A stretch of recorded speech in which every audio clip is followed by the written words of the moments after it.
Welcome. Hey, it's Watch Curtis Code. On this episode, we'll be talking about two things. In minutes 1 through 15, we'll be talking about the most treasured role in a startup, the idea guy.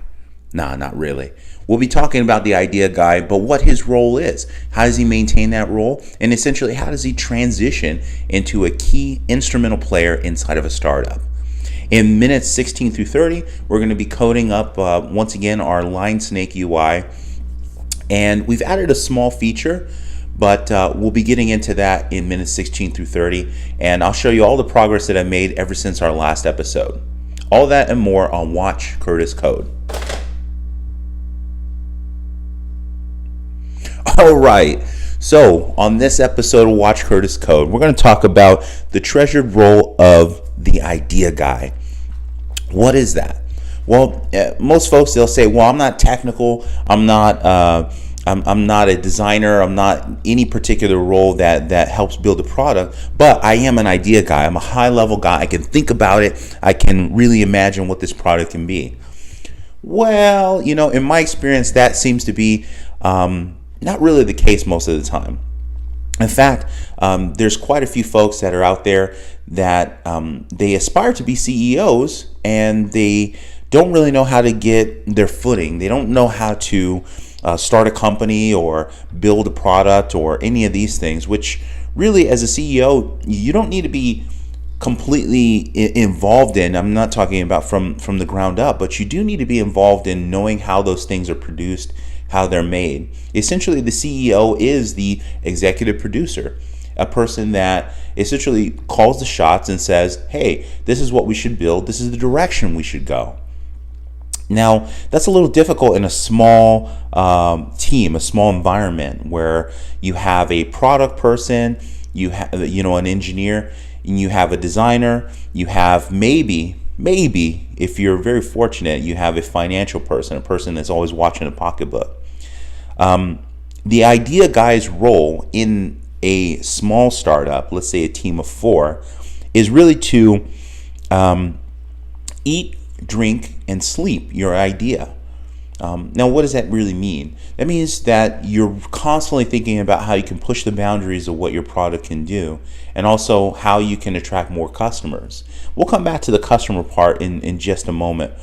But when I'm talking about eat, sleep, and drink, I'm talking about you should be constantly thinking about, just like an engineer is constantly thinking about how to make the code more efficient, how to make the back end more adaptable and scalable. You should be constantly thinking about how your startup is doing as far as the idea. Is the idea worth executing on? Are there better parts of that idea that need to be brought to the forefront? Well, these are questions that you need to ask yourself. And the idea guy's role is to do that. Now, when you think of Facebook, you think of Twitter, you think of Uber, all these kind of unicorn companies, you don't really see any guy at the top saying that he's the idea guy, so to speak. Well, that's because he's either the CEO or the COO or even the president of the company. And what that really means is that you're in charge of leading. You're in charge of pointing the direction and saying, okay, team, let's go in this direction and let's execute on a high level. The idea guy eventually has to transition into being a CEO. What that means is a chief executive officer. Now, I don't mean a CEO in just title, meaning that you're just the business guy and you won't like to be in charge, and so you like to assert your authority. I'm talking about a person that can actually take the company from idea to actual execution out there in the world. It's gaining customers, it's gaining traction, all these different things that continue to grow the company. That's what a CEO does. So if you're the idea guy, you need to be constantly thinking about, what do I need to do as a CEO? What do I need to do to step into that role so that if later on you do get funding or you have investors that are really confident in the company, you don't get kicked out because you don't know what you're doing. When I talked about eat, sleeping, and drinking, once again, we're talking about constantly be thinking about that, right? Attracting customers. That's another piece of that. The customer piece has to be there. You have to be thinking about how can we get our earliest clients? How can we continue to maintain those relationships? Do I need to hire a salesperson, or am I the interim salesperson that can sell this product or the concept to clientele? These are all things to think about, because with a product without customers is really dead in the water. If you don't understand who your customer is, if you can't communicate who your customer is, if you're saying you're going to market to everyone, then you're not really going after a market. You're just kind of shooting arrows into the wind and hoping that they end up on a target. Now, you can't do that in a startup, especially when there's so little capital, so little time to get things right. You have to really be focused, because the engineers can't do it, the designers can't do it, the financial guy can't do it, the back end guy can't do it. The idea guy, the CEO, he has to be thinking about how do you gain traction with customers? What is attractive about your product, even in theory, even an idea, to customers or potential customers? Do you have potential customers lined up so that when your product is ready, you can sell it directly to them or pilot with them and do what's called a puppy dog close, where you give it to them for free for a certain amount of time, and then after it becomes essential to their organization, you prompt them to buy? Are these things that you're setting up currently? Are you working with the salesperson to know how to sell to your your particular market? One more question you have to think about, okay? As an idea guy or the interim CEO, you also have to be a guy or a person that, I should kind of clarify it, you also have to be a person that is a master at enabling. And it doesn't mean that you're just a yes man. It means that if I'm an engineer and I'm working with you and you're the idea guy or you're the business guy, you're the business head of the company, your goal should be enabling me, the designers, the back end guy, the financial guy, the HR guy, all these people. You should be good at enabling us and empowering us to do our job well. Meaning that you not only give us the motivation we need, but you do all the blocking, all the barriers that we have to run through. We need you to help us to run through those things, because sometimes they're administrative. Sometimes they're, hey, well, I can't get this SDK to work. Can you reach out to support at this company so that I can get this thing kicked off? Like there's all these little micro problems that a CEO or an idea guy has to do. So it's not just sitting back and having the idea. That's easy. We're talking about actually digging your heels in and getting involved in building your startup. Another thing that you have to do, and this kind of comes back full circle to getting customers, is making connections within your market. And what that involves is really going to, or calling, or even Twittering or Facebooking, whatever the communication medium that you feel comfortable with and they feel comfortable with, but reaching out to these industry leaders that are in your market. Let's say you had a company that sold chocolate. Let's just say your idea is that you're going to come up with a different version of chocolate. And so you need to identify who are the people that would buy this chocolate for me or from me, and be able to distribute it on a mass level, because I'm just a chocolate producer. I've created the world's next best chocolate. Well, think about Mars. You think about I don't know if Hershey's is part of Mars, but you think about all these chocolate companies that produce candy bars. Those are your customers essentially. But you're also looking at people that want to do, hot cocoa. You're talking about, your Swiss Misses, all these different companies. Keep in mind, the idea guy has to be able to make those connections within the industry. Now, sometimes you have to couple that with a person from the sales side, maybe someone that's done business with those particular companies and can point you in the right direction, or even be an instrumental part of your company to point you and get you where you need to get and put you in front of the right people. These are invaluable relationships that you need. Keep in mind, sales is another huge beast here, and the CEO has to know how to judge a good salesperson. Another kind of sidebar to this is, your idea or your your role as the idea person is really not to just continue to hire people. Some people look at growth or hiring as, well, this means that we're successful. This means that we're more prominent because we have more people, we have more headcount. Well, I've seen this in my experience to be not really the truth.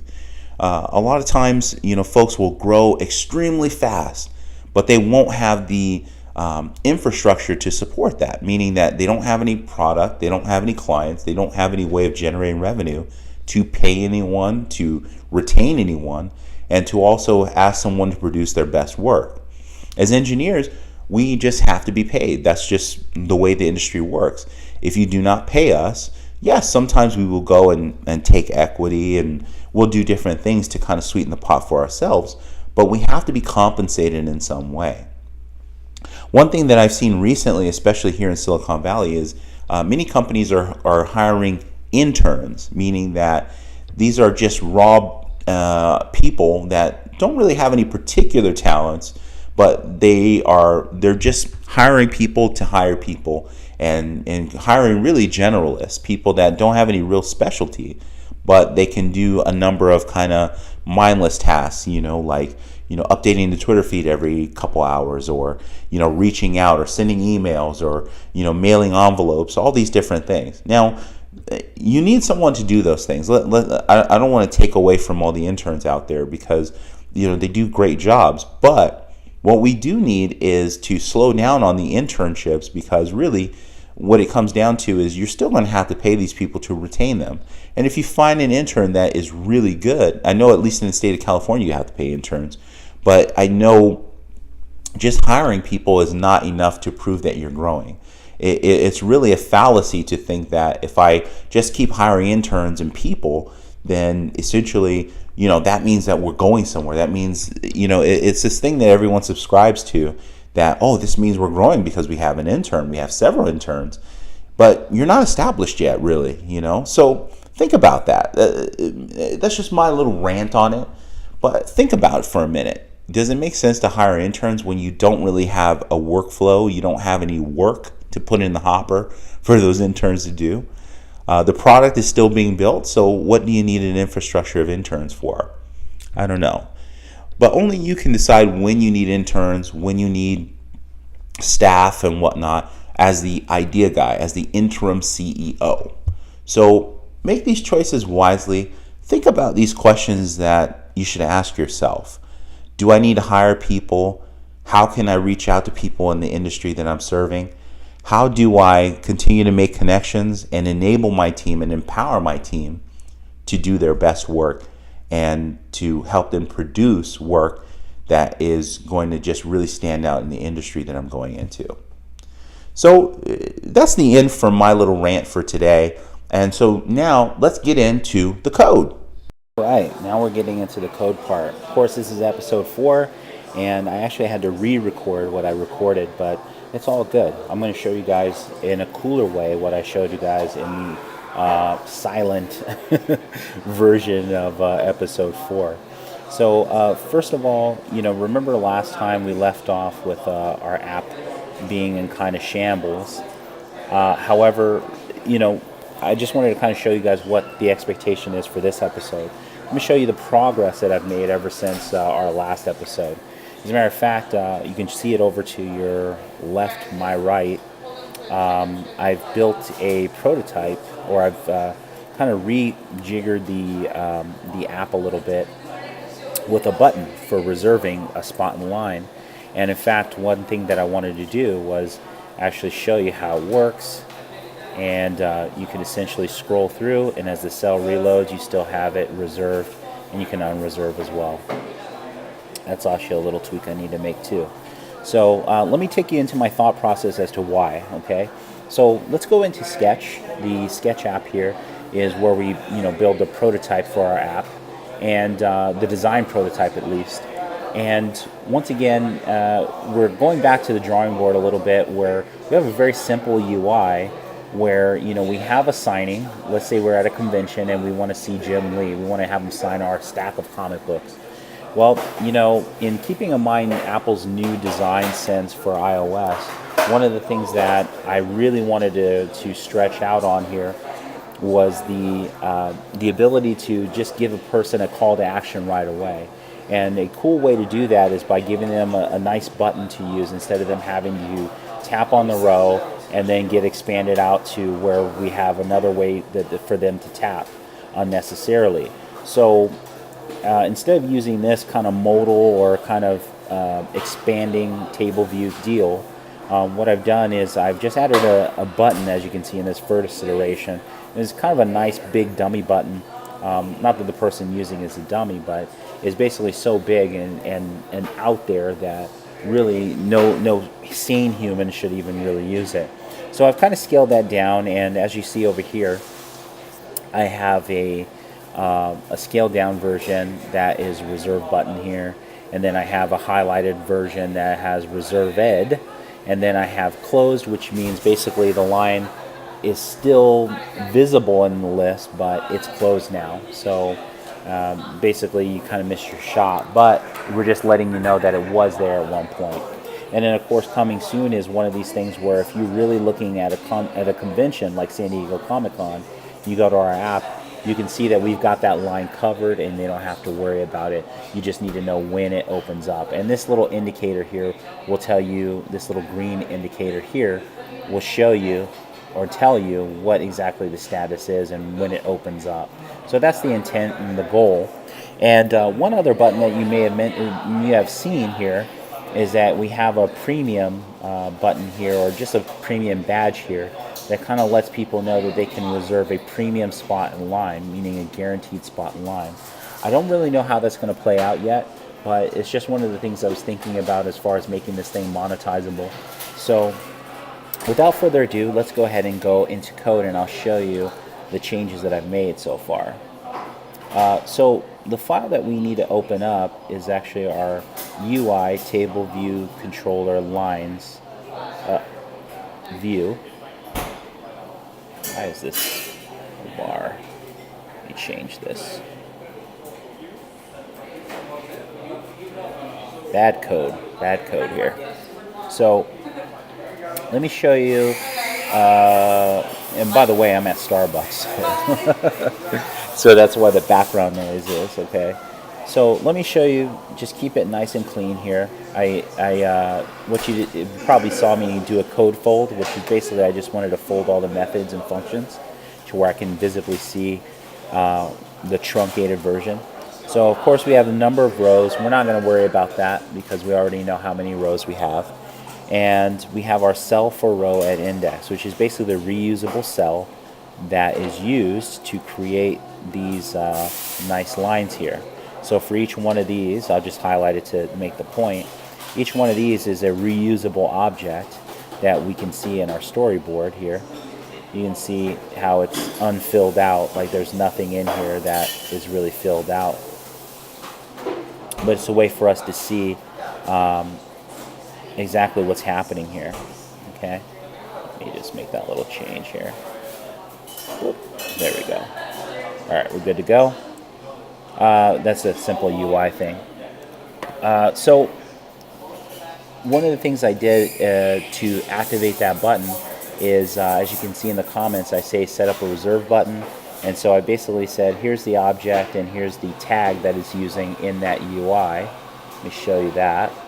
So we have this button, and if we look at our side menu inspector, we can see that it is using the tag 401. So if we go back to our code behind file, our UITVC underscore lines.swift, we can see that, okay, whatever view is tagged with 401, that's a reserve button. That is a actual button that we're going to use in this case. Okay, so we know exactly what it's using. I've also taken the liberty of setting up this custom class around the file, but no need to get into that. It's not a big deal. But as you can see here, I basically made the call out here of an if statement here to say if the line is already reserved, if it equals true, then I want you to show me a highlighted button state, which is, if we go to our buttons.xc assets, the one that's marked highlighted, that's the one that we'll use if I've already reserved it. If it's not reserved, then I want you to show me the normal one, the one that says reserve. So it kind of prompts you there. Okay?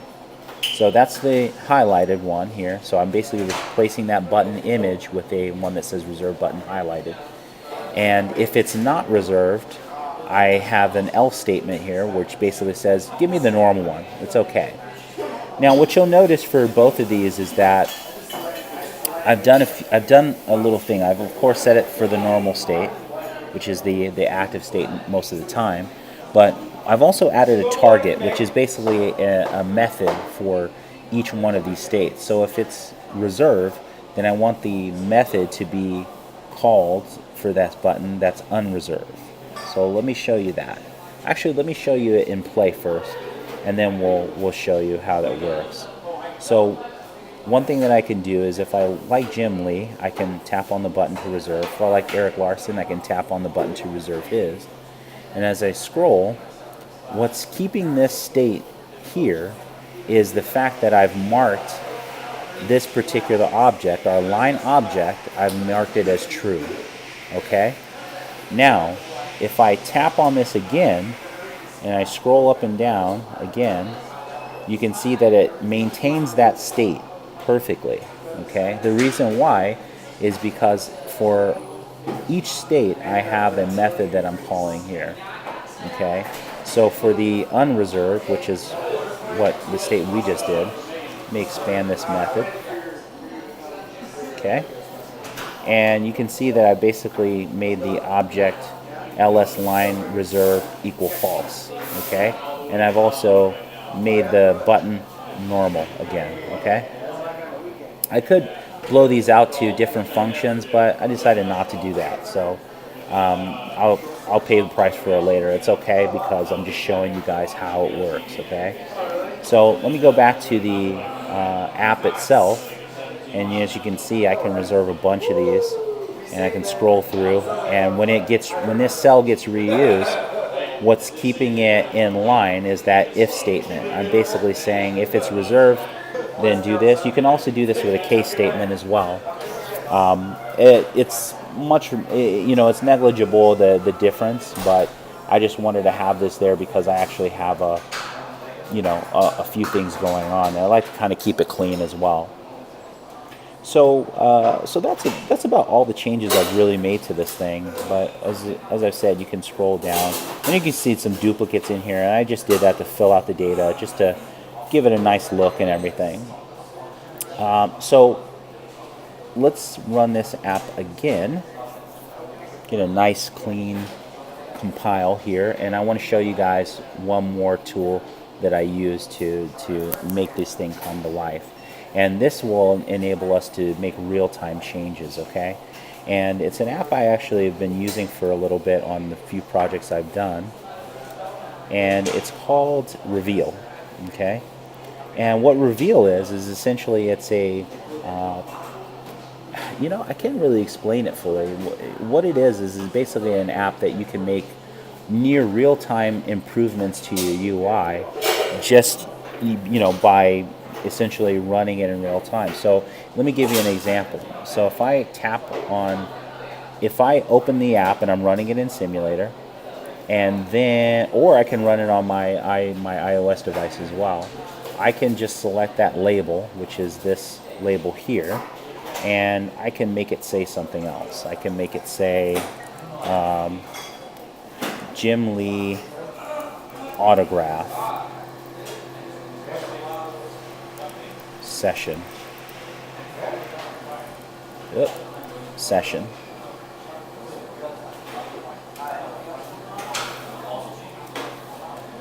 And what do you know? Over in my simulator, it actually changed it. Now, will it retain it? Let's see. Shouldn't. Yeah, it shouldn't, because it's not making real-time updates to the data you have in memory. It's just doing it in a very linear way, in essence, basically saying, you can do this, but, it's basically what it is in real time. In fact, you have to keep updating it just so you have a kind of a fresh understanding of what's going on in the UI. But I like this because you can really play around with the colors. Matter of fact, let me do this. So if I had this, let me go back. So if I had this particular label and I wanted to mark it as closed, and make it red and say closed, I can do that. And what do you know? It has closed. And if I wanted to change the image for any of these buttons here, where are you? Where are you? Well, you get the point of what I'm saying here. Essentially, you can change that background image to what you want it to be. You can make changes to nearly every single one. Is this? No, that's not it. You can make changes to every single property of your layers that you have in the simulator. So this is kind of a cool, just cool thing that I picked up. In fact, I paid the full license for it, and I kind of recommend it because I think that it's one of the very, very valuable tools that gives you an indicator of what things need to be changed and tweaked. It doesn't help that it just doesn't generate any code, but it doesn't help in that way. But you can make these changes in real time. And let me just change the location of this button really quickly, so I can make a change to the button. And then if that's reflected here in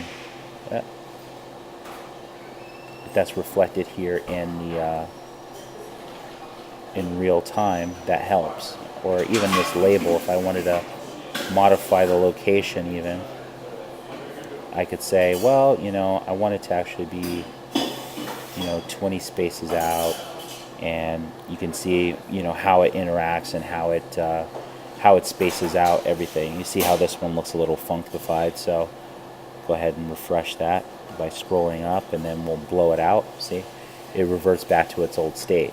But if I wanted to take those values, I could easily just copy this and then go back into Xcode and then make those changes in my UI, by just applying them here. So it's a cool way for you to get an indicator of where those things will end up on the actual screen. So that helps. As you can see, I have a short date. If I really wanted to,